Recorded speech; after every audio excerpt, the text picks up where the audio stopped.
tahu 1,5 tahun tuh nggak pulang, El.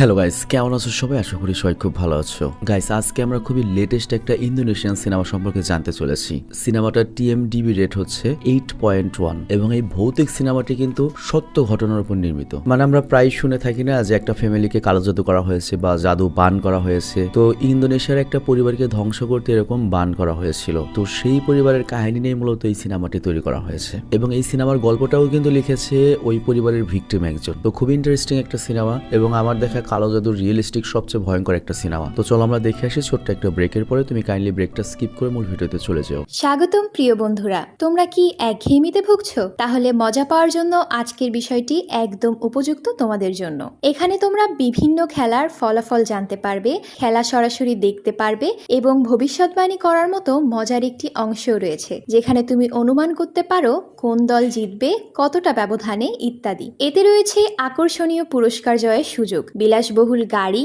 নামি mobile phone, computer এবং আরো অনেক কিছু। এটি এমন একটি বিশ্বস্ত জায়গা যেটি PSG এর মতো আন্তর্জাতিক খেলার দলের পৃষ্ঠপোষকতা পেয়েছে, তাই এতে কোনো সন্দেহের সুযোগ নেই। নতুন কিছু খেলার সংযোজন হয়েছে, যেমন দ্রুতগতির চ্যালেঞ্জ খেলা ও মুরগির পথ চলা খেলা, যেখানে সহজেই খেলে আনন্দ নেওয়া যায়। আর হ্যাঁ, যদি তুমি আমাদের প্রচারমূলক সংকেত ব্যবহার করে নিবন্ধন করো তাহলে পেতে পারো 12,000 টাকা পর্যন্ত পুরস্কার একদম বিনামূল্যে। সঙ্গে থাকবে প্রথম জমাই অর্থের পর বিনামূল্যে ঘূর্ণনের সুযোগও। অর্থ গ্রহণ ও প্রেরণ করা যাবে খুব সহজভাবে, নগদ, বিকাশ, রকেট, ব্যাংক হিসাব সহ আরো অনেক মাধ্যমে। তাই আর দেরি না করে উপরে থাকা স্থায়ী মন্তব্যে ক্লিক করো, সেখানে নিবন্ধনের প্রক্রিয়া রয়েছে।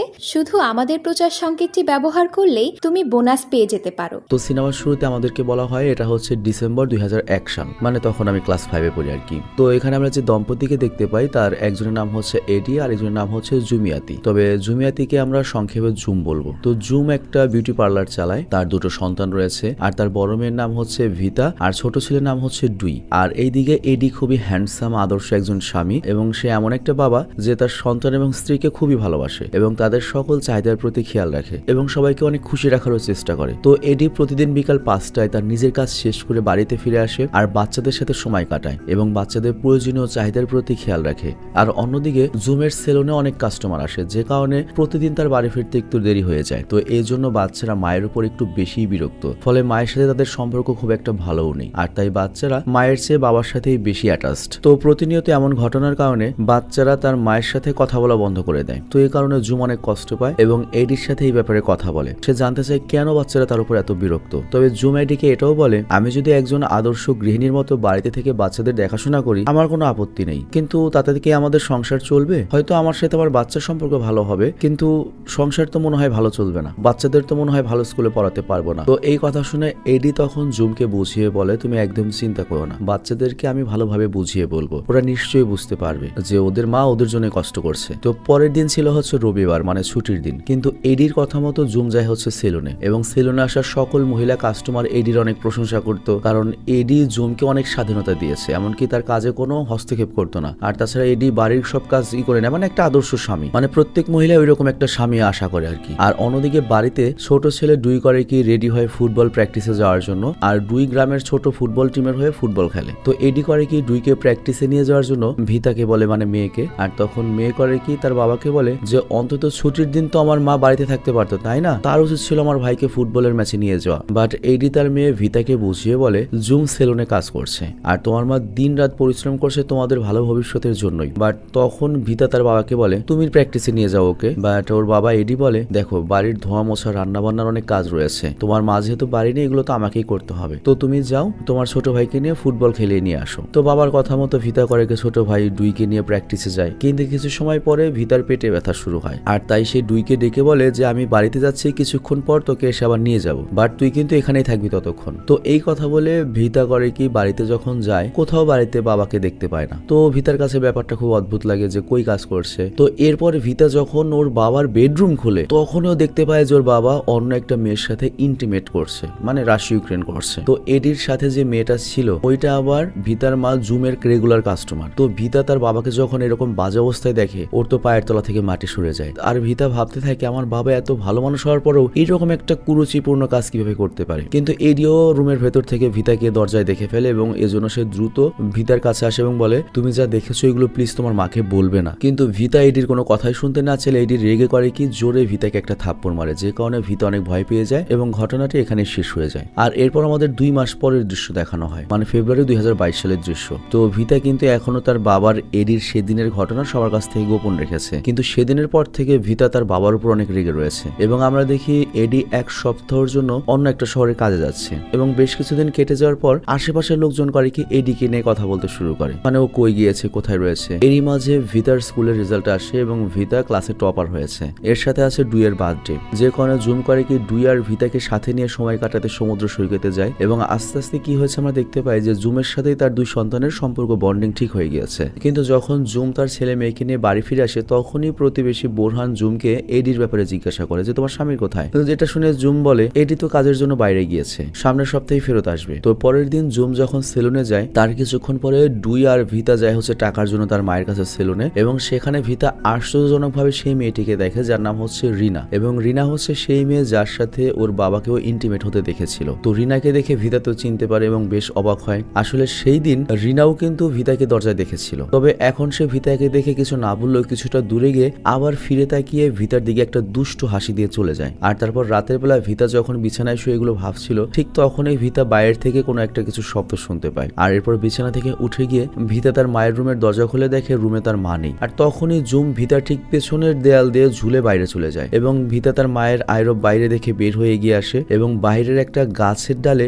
ভিতা তার মাকে সাদা কাপড় পরিহিত অবস্থায় বসে থাকতে দেখে এবং দেখতে দেখতে সে ভিতার সামনে আত্মহত্যা করে। খুব বিভৎস একটা দৃশ্য। তো চোখের সামনে মায়ের আত্মহত্যা দেখে ভিতা কান্না করতে শুরু করে, আর ঠিক তখনই ভিতা বাড়ির ভেতরে ওর বাবা আর রিনাকে দাঁড়িয়ে থাকতে দেখে, আর ওরা দুজন জুম মারা গিয়েছে এটা দেখে বেশ স্বস্তি বোধ করে। আর এই সাথে ভিতার দুঃস্বপ্নটা ভেঙে যায় এবং ওই এরকম একটা ভয়ঙ্কর স্বপ্ন দেখে খুব ভয় পেয়ে গিয়েছে। তো যাই হোক, পরের দিন ভিতা আর জুম করে কি প্রতিবেশী বোরহানের বাড়িতে একটা অনুষ্ঠানে যায়, আর বোরহান তখন এডির ব্যাপারে জিজ্ঞাসা করলে জুম জানায় এডি তো এখনো বাড়িতে আসেনি, ওর ফিরে আসতে আরো 1 সপ্তাহ লাগবে। তো জুমের এই কথা শুনে সবাই খুব অবাক হয়ে যায় এবং জোরে জোরে এডির ব্যাপারে কথা বলতে শুরু করে। তো জুমের কিছুটা অদ্ভুত লাগে আর সে বোরহানকে জিজ্ঞাসা করে ব্যাপার কি। বোরহান বলে তুমি বলেছো যে এডি কিছুদিন আগে বাড়ি থেকে কোথাও কাজের জন্য গিয়েছে, কিন্তু সত্যি কথা বলতে এডি এখান থেকে চলে গিয়েছে অনেকদিন হয়েছে এবং তুমি বরাবরই বলছো সামনের সপ্তাহে আসবে, এবং আমরা তো সবাই মনে করছি তুমি আর এডি আলাদা হয়ে গিয়েছো, হয়তো মান সম্মানের কথা ভেবে আমাদের কাউকে বলছো না। তো এই কথা শুনে জুম বলে আরে এমন কিছু না, এডি গিয়েছে তো 1 সপ্তাহ হয়েছে, 1 সপ্তাহে কি আর মানুষ আলাদা হয়? 1 সপ্তাহ আলাদা থাকলে কি মানুষ আলাদা হওয়া বলে? এডি সামনের সপ্তাহে চলে আসবে।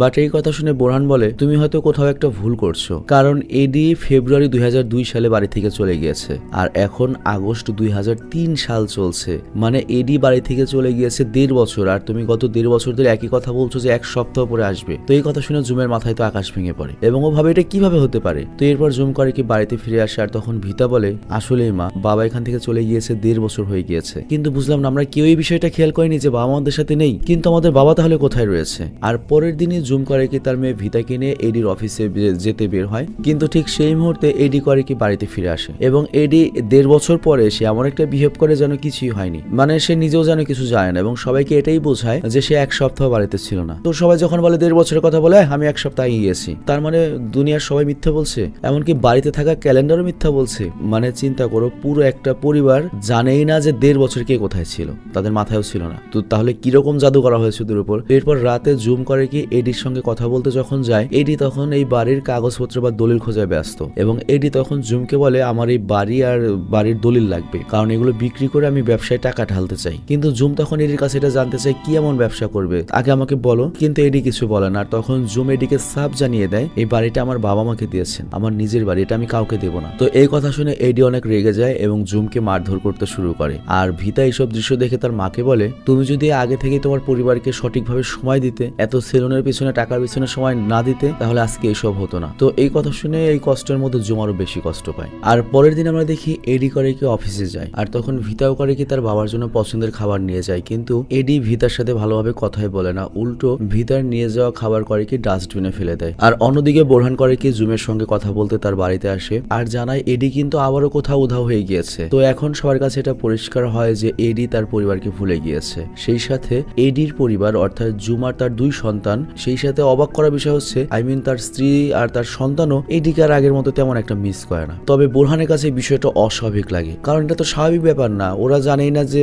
ওর জামাই কতদিন ধরে রয়েছে, ওর জামাই যায় না কতদিন ধরে রয়েছে, কারো গল্পে কারো টান নেই। তো এই জন্য বোরহানের মনে হয় এর পেছনে কেউ রয়েছে, আর এই কারণে সে জুমকে পরামর্শ দেয় যে তুমি উস্তাদ আহমদ নামের একজন লোকের সঙ্গে দেখা করো। তো সেদিন রাতে ভিতা আর জুম করে কি উস্তাদ আহমেদের সঙ্গে দেখা করতে যায়। তো উস্তাদ আহমেদ করে কি জুমের কাছ থেকে সবকিছু জানার পরে ভালোভাবে চেক করে জানায় যে এডি কোথাও যায়নি, বরং এডি জুমের মতো দেখতে অন্য একটা মেয়ের সঙ্গে রয়েছে এবং ওই মেয়েটি এডির উপর বিশেষ একটা জাদু করেছে। আর এটা এমন একটা জাদু যে জাদুতে এডি ওই মেয়ের মধ্যে জুমকে দেখতে পাচ্ছে এবং এডির মনে হচ্ছে সে তার পরিবারের সঙ্গে বা জুমের সঙ্গে রয়েছে। এবং এইখানে উস্তাদ আহমেদ তাদের একটা প্রাচীন রিচুয়ালের কথা বলে, যার নাম হচ্ছে সাপ্তা বন্দিতা রাতু। আর এই রিচুয়ালটি পৃথিবীতে 1000 বছর ধরে ব্যবহার করা হচ্ছে এবং এই রিচুয়ালটি আগে বিভিন্ন দেশের নেতারা অন্য দেশ দখল করার জন্য ব্যবহার করত, কিন্তু বর্তমান সময়ে এই প্রাচীন রিচুয়াল খারাপ কাজের জন্য ব্যবহার করা হয়। এবং এই রিচুয়াল এডির উপরে অন্য কেউ নয়, বরং রিনা একটা দূরের ত্রান্তিকের মাধ্যমে করেছে। অর্থাৎ এডিকে বশ করার জন্য রিনা সাপ্তা বন্দিতা রাতু রিচুয়ালের প্র্যাকটিস করেছে। আর ওইটা এমন ডেঞ্জারাস একটা প্র্যাকটিস, সেখানে 3 দিন 3 রাত কোনো কিছু না খেয়ে সম্পূর্ণ নীরবে এই রিচুয়ালটা সম্পূর্ণ করতে হবে। এবং আমরা দেখি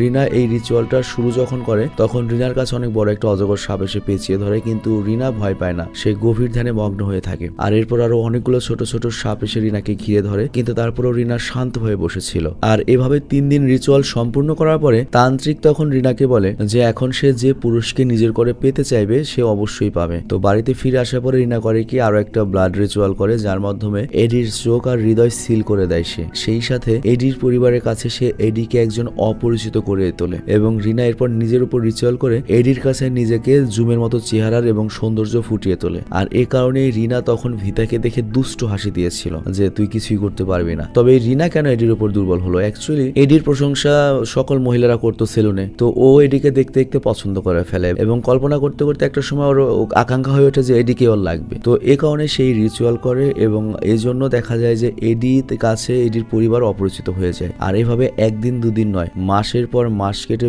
বছর পেরিয়ে গিয়েছে এবং এডি বর্তমানে রিনার কাছেই থাকছে। তো এইগুলো শুনে তো তোমার জুম পুরো আকাশ থেকে পড়ে যায়। আর তখন ওস্তাদ আহমেদকে জিজ্ঞাসা করে এই জাদু কাটানোর কি কোনো উপায় নেই? তখন ওস্তাদ আহমেদ বলেন যে একমাত্র আল্লাহ সবকিছু ঠিক করতে পারেন, তোমরা নামাজ পড়ে আল্লাহর কাছে চাও, সব যেন ঠিক হয়ে যায়। তো এরপর জুম আর ভিতা করে কি বাড়িতে এসে নামাজ পড়ে যাতে সবকিছু ঠিক হয়ে যায়, কিন্তু তখনই এডি আর জুমের একটা ছবিতে জুমের ঠিক মুখের উপরের ফ্রেমের গ্লাসটা ভেঙে যায়। আর পরের দিন জুম যখন সেলুনে যায় তখন তার সেলুনে কাস্টমার আগের তুলনায় অনেক কমে গিয়েছে। সেই সাথে জুমের অনেক বেশি গরম লাগা শুরু করে, তার নাক দিয়ে রক্ত বের হয় এবং এক পর্যায়ে সেলুন একদম ফাঁকা হয়ে যায়। এবং জুম এরপর গ্লাসে পানি নাই, কিন্তু গ্লাসের পানিতে সে পোকা দেখতে পায়, মানে বিচ্ছু আর কি। তবে তারপর যখন গ্লাসটা ফেলে দেয় দেখা যায় কিছুই ছিল না। তো এটা দেখে জুম অনেক ভয় পেয়ে যায়। আর তখন তার সেলুনের কর্মীরা বলে ম্যাডাম আপনি অসুস্থ হয়ে পড়েছেন আর সেলুনের বেশ কয়েকদিন ফাঁকা যাচ্ছে। তো এরপর সেলুনের কর্মীরা জুমকে জানায় প্রতিদিন আমরা সেলুনের বাইরে লাল মাটি দেখতে পাই, কে বা কারা লাল মাটি ফেলে যায়। আমরা রেগুলার পরিষ্কার করি কিন্তু ওই মাটি আবারও সেলুনের সামনে চলে আসে। তো কর্মীরা তখন বলে যে আমি এই লাল মাটির ব্যাপারে যখন জানতে চেয়েছি তখন আমরা জানতে পেরেছি যে কারো ব্যবসা বা ক্ষতি করার জন্য কবরস্থানের যে লাল মাটি থাকে সেই মাটিগুলো কোনো ব্যবসায়ীর দোকানের সামনে রাখলে বা কোনো প্রতিষ্ঠানের সামনে রাখলে সে ব্যবসা আস্তে আস্তে নষ্ট হয়ে যায়। তার মানে আপনার ব্যবসায়ীকে কেউ হিংসা করে ধ্বংস করার জন্য উঠে পড়ে লেগেছে। তো পরের দিন জুম করে কি সেই মাটি নিয়ে উস্তাদ আহমেদের কাছে যায় আর আহমদ সেই মাটি ভালোভাবে দেখে সেলুনের কর্মীরা যে কথা বলেছে ওইটাই নিশ্চিত করে। মানে এখানে আহমদ জুমকে জানায় যে এই মাটি তোমাকে ধ্বংস করার জন্য ফেলা হচ্ছে, তবে এটা তোমাকে জাস্ট ওই ব্যবসায়িক প্রতিযোগিতার জন্য নয়, তোমার কোনো প্রতিযোগী করছে না, বরং তোমার আপন কেউ এটা করছে। আর এইদিকে বাড়িতে যখন ভিতা বসে বসে আগের কথা ভাবছিল তখন ভিতার মনে হয় তার উপরেও হয়তো কোনো না কোনো কালো জাদু করা হয়েছে, যে কারণে রিনা যখন তার পাশ দিয়ে গিয়েছিল তখন সে রিনার জায়গায় তার মায়ের চেহারা একবার দেখতে পেয়েছিল। আর এরপর আমরা দেখি জুম এখন অনেক রাত করে সেলুনে থাকে এই আশায় যে সেলুনের সামনে কে মাটি ফেলতে আসে সে এটা দেখবে, হাতে নাতে ধরবে। তো এরপর সত্যি সত্যি কেউ সেলুনের সামনে মাটি রাখতে আসে। তো জুম তখন লুকিয়ে দেখে ফেলে আর চেহারা দেখতে না পারার কারণে জুম করে কি পিছু নেয় এবং এরপর যখন ধরে দেখা যায় লোকটার অন্য কেউ নয়, ওর স্বামী এডি নিজেই। এবং এডির সঙ্গে রিনাকেও দেখা যায়, কিন্তু রিনা জুমকে দেখে মোটেও ভয় পাচ্ছে না, সাইকো টাইপের। তো পরের দিন জুম করে কি বাচ্চাদেরকে নিয়ে এডির অফিসে যায়। আর এডি একজন সরকারি চাকরিজীবী যেহেতু, সে কারণে সে একটা কোনো মিটিং এ রয়েছে। তো এই জন্য জুম করে কি এডির বসের সঙ্গে কথা বলতে যায় এবং জুমের সঙ্গে যা যা ঘটেছে এডির বসকে সব খুলে বলে। আর এইসব কথা শুনে এডির বস জুমকে আশ্বস্ত করে এডিকে আমরা শাস্তি দেব, কারণ এই নতুন চাকরিতে এডি যে কাগজপত্র জমা দিয়েছিল সেই কাগজ অনুসারে এডির সাথে জুমের বিবাহ বিচ্ছেদ আরো 2 বছর আগে হয়ে গিয়েছে। শুধু তাই না, এখানে লিখে রয়েছে 1 বছর আগে এডি রিনাকে বিয়েও করেছে। তো জুম তখন অফিসারকে জানায়, আমি তো এখনো জীবিত রয়েছি, আমি ওর লিগ্যাল স্ত্রী, রানিং স্ত্রী, ও তো আমাকে ডিভোর্স দেয়নি, তো আমার মৃত্যুর আগে বা ডিভোর্স না দেও এটা কিভাবে করতে পারে। তো বস বলে ঠিক আছে, আমরা এটা দেখবো। তো এরপর জুম করে কি সেখান থেকে বাইরে বের হয়ে এডিকে দেখতে পায়। আর জুম তখন রেগে এডিকে বলে, যেহেতু তুমি আমাকে ডিভোর্স দাওনি তাহলে আমাকে ডিভোর্স দাও, আমার জীবন থেকে চলে যাও, সমস্যা নাই, তাহলে আমার জীবন বা আমার সেলুন ব্যবসা নষ্ট করতে চাইছো কেন? তুমি তো কখনোই আমাদের চাহিদা পূরণ করতে পারোনি, এই জন্যই তো আমাকে সেলুন চালাতে হয়েছে, কিন্তু আমি তো এই ব্যাপারে কাউকে কোনো কমপ্লেন করিনি। কিন্তু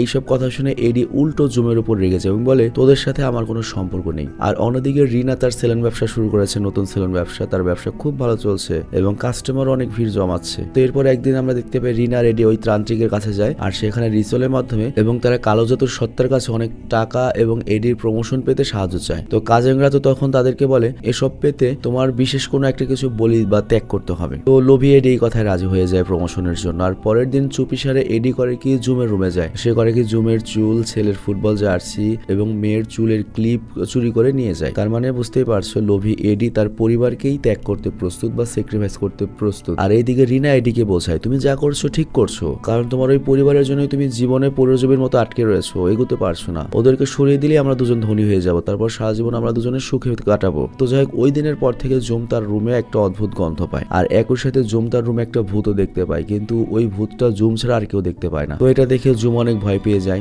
আর হঠাৎ করে জুমের নাক দিয়ে রক্ত বের হতে শুরু করে এবং জুম সেখানে অজ্ঞান হয়ে যায়। আর পরের দিন আমরা দেখি জুম করে কি ওস্তাদ আহমেদের কাছে যায় আর তাকে বলে, এডি যেহেতু আমাকে ছেড়েই দিয়েছে, মানে ডিভোর্স পাঠিয়ে দিয়েছে, তাহলে কেন আমাকে হয়রানি করছে। আর তখন আহমেদ করে কি জুমকে একটা দোয়া লিখে দেয় এবং বলে, টানা 40 দিন পর্যন্ত এই দোয়াটা তুমি পাঠ করবে, এই আমলটা করবে। তো প্রথমে সাধারণ দোয়া পাঠ করো আর এরপর এই বিশেষ দোয়াটি 40 দিন পর্যন্ত পড়তে হবে। আর সেই সাথে আহমেদ জুমকে এটাও বলে, তোমার বাড়ির চারপাশে চাল ধোয়া আর লবণের পানি ছিটিয়ে দিতে হবে এবং বাড়ির বাইরে যদি কোনো পোকামাকড় দেখা যায় তার উপরও লবণ ছুটিয়ে দেবে। আসলে ইন্দোনেশিয়ান সংস্কৃতিতে পোকামাকড়ের মাধ্যমে কালো জাদু করা হয়ে থাকে। তো জুম করে কি আহমেদের কথা মতো তাই করে, কিন্তু কালো জাদুর প্রভাব বাড়তেই থাকে। যেমন বাড়ির বাইরে থেকে বড় বড় আগুনের গোলা ছুটে আসা, কখনো হাজার হাজার বিচ্ছু বাড়ির দিকে আসা। তবে তারপরেও জুম করে কি দেখা মাত্রই পোকার উপরে লবণ ছিটিয়ে দেয়। কখনো কখনো ঘরের টেম্পারেচার বেড়ে যায়, গরম হয়ে যায় এবং একটা সময় জুমের পেট ফুলে অনেক বড় হয়ে যায়। আর তখন জুম করে কি ভিতাকে ডেকে অনেক দ্রুত দোয়া পাঠ করতে বলে আর ভিতার দোয়া পড়ার পর জুমের পেট থেকে অনেক পোকা বের হয়ে আসে আর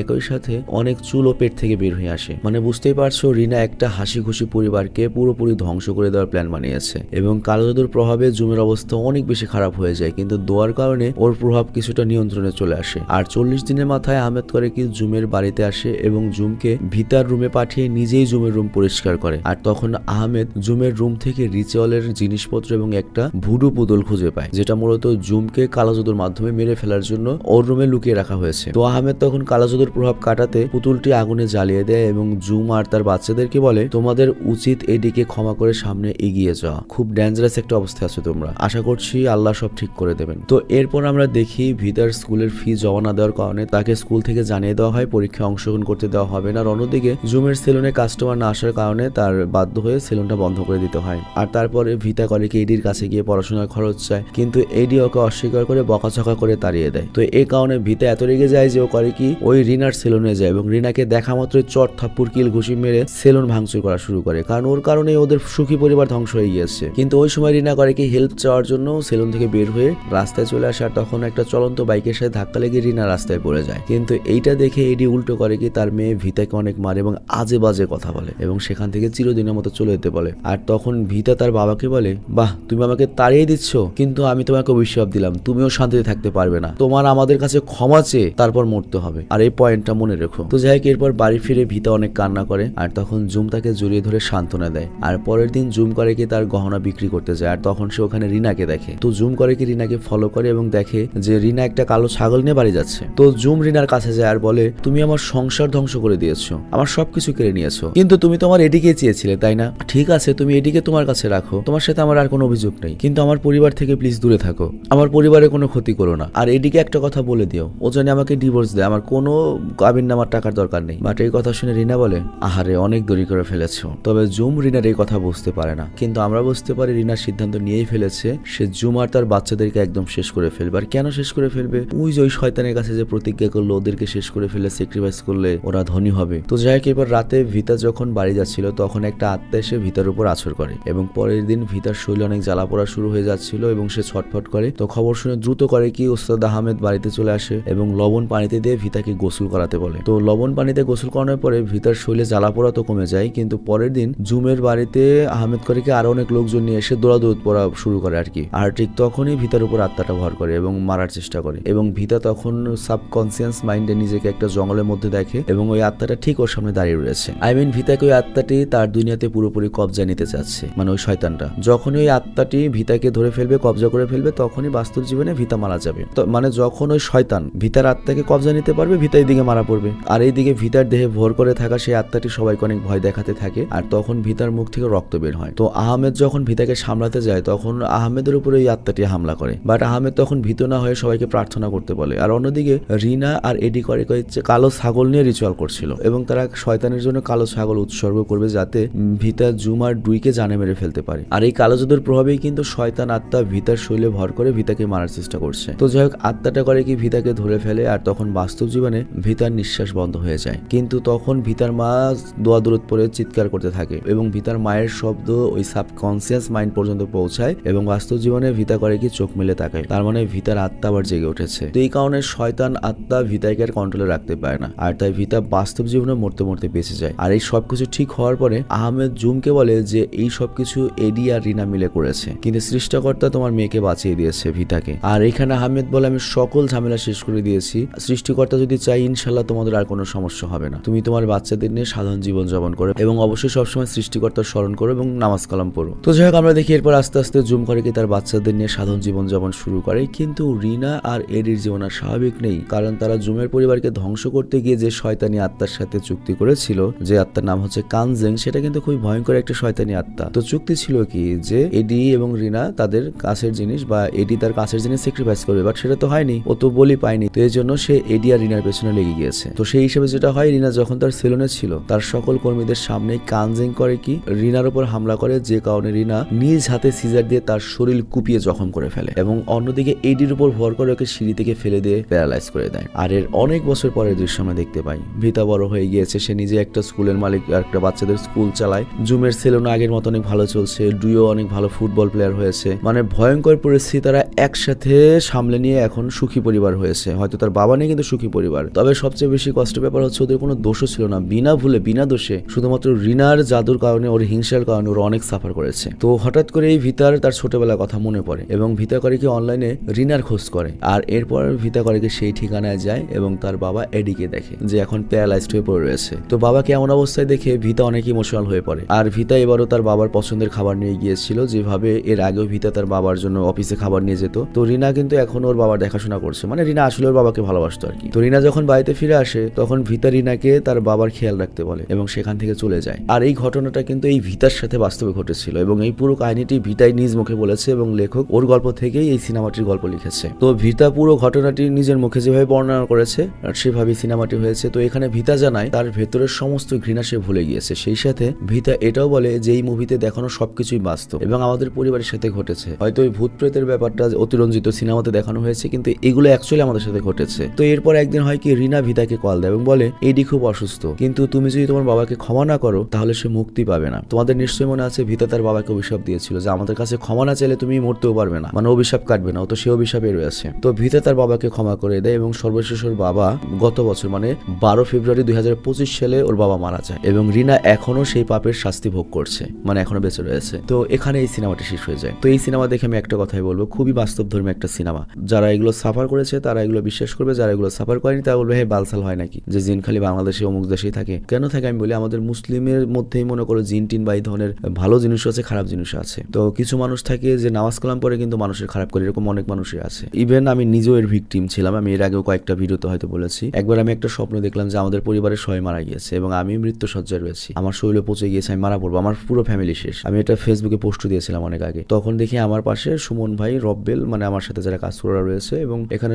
একটা কবিরাজ নিয়ে এসেছে। কবিরাজ বললো তোমাদেরও তো বান মারা হয়েছিল। তারপরে এরকম একটা দুঃস্বপ্নে আমার ঘুম ভেঙে গেছে আর কি। এবং সিরিয়াসলি আমার লাইফে যেটা আমরা ফেস করেছি, আমি প্রতিষ্ঠিত হওয়ার পরে কয়েক বছর ধরে আমি ওই যে জিনের খুব যন্ত্রণায় ছিলাম। আমি প্রায় হয়তো অনেকবার বলেছি অনেক ভিডিওতে, আমার চোখ এক জায়গায় করলেই আমি জিন দেখতাম, আমার মুখ চেপে ধরতো। ইভেন ও আমার লাস্টবার মতো সামনে এসেছিল। আমার 2টা বছর 2022 সালের মাঝামাঝি থেকে 24 পুরো সাল এবং 25 সাল ফার্স্ট পর্যন্ত খুব খারাপ অবস্থা গিয়েছে। তখন আমার একটা ফ্রেন্ড, ওর নাম না বললাম, ও আমার ফ্রেন্ড যখন এটা জানতে পারে, ও আমাকে বললো যে এটা আমি দেখছি। তারপরে আমি এখন থেকে আর সাফার করিনি, কিন্তু ইদানিং আবার শুরু হয়েছে। আমার তো হয়নি, আমার ওয়াইফের উপর, আমার সন্তানের উপর। মাঝরাতে আমার ওয়াইফকে এখন ধরে এবং আমার সন্তানকে মনে করে যে ওই ঘুম থেকে উঠে ও কি দিয়ে কি বলে। ইভেন আমার সন্তান তো মনে করে যে আবল তাবল কি দিয়ে কথা বলে। ও রাত্রে যখন ঘুম ভেঙে 4-5 বার ঘুম ভেঙে যায়, ঘরে ওকে একা রাখাই যায় না। ইভেন আমার মনে আছে 2024-এর শেষের দিকে যখন আমার বাচ্চার 1 বছরও হয়নি, মানে একটা সিস্টেম থাকে না, দেখে মনে হচ্ছে বাস্তব কিন্তু স্বপ্ন। তো আমরা দুজনে সেম জিনিস দেখছি যে আমাদের চোখের সামনে থেকে আমার বাচ্চাকে টান দেখেও নিচে ফেলে দিল। দুজনে লাফ দিয়ে উঠছি ঘুমের ঘরেই এবং দেখি যে সত্যি নিচে পড়ে গেছে। এগুলো অবিশ্বাস্য লাগতে পারে তোমার, কিন্তু আমি সাফার করেছি। আর এগুলো কি কারা করে? এগুলাদেরও আমি আমার এলাকায় প্রতিষ্ঠিত হয়েছি। কিছু ফকিনের বাচ্চারা আছে, ছোট লোকের বাচ্চা, যারা জীবনে প্রতিষ্ঠিত হবে না, কিছু করতে হবে না, ওদের সর্বোচ্চ ক্ষমতা এগুলোই। যেমন চিন্তা করো, ওই পাঠা নিয়ে, মুরগি নিয়ে, এগুলো নিয়ে কালো জাদু কারা করবে? শিক্ষিত ভালো মানুষরা করবে না, এগুলো ছোট লোকরাই করবে। তো এই ছোট লোকরা জেনারেলি সমস্যা, ওরা নিজে কিছু করতে পারে না, কারো ভালো কিছু দেখতে পায় না। এবং আমি এটা সাফার করছি আমি প্রতিষ্ঠিত হওয়ার পরে। আরেকটা ব্যাপার হলো, আমরা মুসলমান জাতি হিসেবে খুবই খারাপ। তুমি আমাকে গালি দিতে পারো, আমরা এত খারাপ জাতি, তুমি বিশ্বাস করো, দোষ খালি ইসরায়েল বা আমেরিকান গো, কিন্তু মুসলমানরাই কোন মুসলমান দেশে শান্তিতে আছে? আরেকটা ব্যাপার দেখো, মুসলমানরা ফিলিস্তিনে খুব করা, রাস্তায় যে এইটা করে ওইটা করে, ইসরায়েল যে এইটা করবো, কিন্তু প্রতিবেশীরা দেখতে পায় না। চাচা ভাইস্তার হক বোঝায় দেয় না। তোমার প্রতিবেশীর সাথে তোমার ভালো সম্পর্ক, তোমার আত্মীয় স্বজনের সাথে তোমার ভালো সম্পর্ক, তারা তোমার ভালো চায়। ফিলিস্তিনের জন্য জান দিয়ে দিব, ফিলিস্তিনের জন্য কি পাঠান, খাবার পাঠান, কিন্তু পাশের বাড়ি খোঁজ খবর রাখে। ভাই উই আর হিপ্রোকেট। মুসলিম কান্ট্রিতে এইসব জাদু টাদু বেশি হয়ে থাকে। আমার কথা তোমার খারাপ লাগতে পারে, কিন্তু তুমি একবার ভেবে দেখো, সমস্যা ইহুদি খ্রিস্টান গোনা। খ্রিস্টানে মিল আছে, ইহুদিরে খুব সম্মান করে। ইসরায়েলে খারাপ বলো, ইসরায়েল ইহুদিকের জন্য তো ভালো, কিন্তু একটা মুসলিম কান্ট্রি দেখাও যেখানে মুসলমানদের জন্য তারা ভালো, বা ইসরায়েল যেভাবে ইহুদিদের প্রোটেক্ট করছে ওইভাবে আমাদের প্রোটেক্ট করছে। একটা জায়গায় দেখো, কোথাও নাই, না পাকিস্তানে শান্তিতে আছে, না আমাদের দেশে, না আফগানিস্তানে। আর তুমি সভ্য কান্ট্রি বলতে কাতার, দুবাই দেখাবে। কাতার, দুবাইতে তুমি উগ্র কোনো কিছু করতে পারবে? ওরা ওই হিসেবে চলে, একবারে স্ট্রেট কাট নিয়মে চলে ওরা। তো যাই হোক, এই পয়েন্টটা তুমি মনে রেখো যে আমাদের সবচেয়ে বড় সূত্র আমরাই। আমরা যারা একসাথে বসবাস করি তাদের দেখা পাই না, কিন্তু ফাঁকে কে আছে তার জন্য আমরা জান দিয়ে দিম, তার জন্য আমরা যুদ্ধ করবো, এটা করবো। কিন্তু প্রতিবেশীর সাথে জমি জমা এক হাতের জন্য কোবাকুবি করে মেরে ফেলাম। প্রতিবেশী উন্নতি করলে তারা আমরা শেষ করে দিব। প্রতিবেশী উন্নতি করলে আমার যন্ত্রণায় ঘুমায় না, প্রতিবেশীরা আমার হিংসা করতে দেবো। তো এই হচ্ছে আমরা। তো যাই হোক, আমি বিদায় নিচ্ছি, ভালো থেকো, সুস্থ থেকো। আমার কথা যদি তোমার কষ্ট লাগে, আমার কিছু করার নেই। আমি একবারে মন থেকে অনেক দুঃখ নিয়ে বলছি, কারণ আমি নিজেও মুসলিম, প্র্যাকটিসিং মুসলিম। আমি বিদায় নিচ্ছি, আল্লাহ হাফেজ।